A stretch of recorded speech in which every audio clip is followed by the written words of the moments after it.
Welcome back, and in this video I'm going to show you how to do a twisted sweep using the SolidWorks Swept Boss Base feature.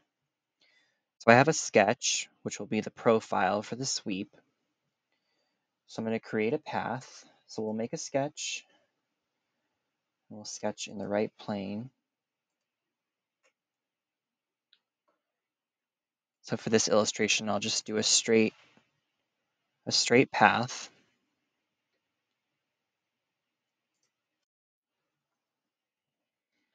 Make it a little longer.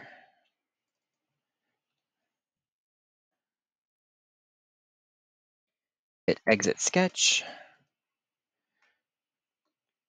So now we have our profile and then the path that we want the profile to follow.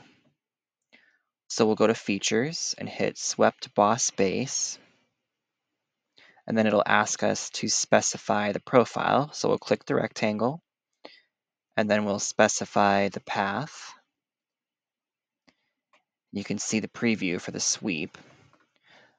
But we want to do a twisted sweep. So we'll go over to Options, come down to Profile Twist, and select Specify Twist Value. And we'll say we want to do 200 degrees.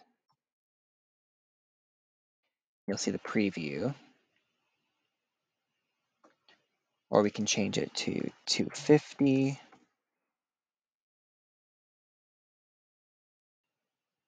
And then if we want to switch the twist direction, we'll hit the arrows.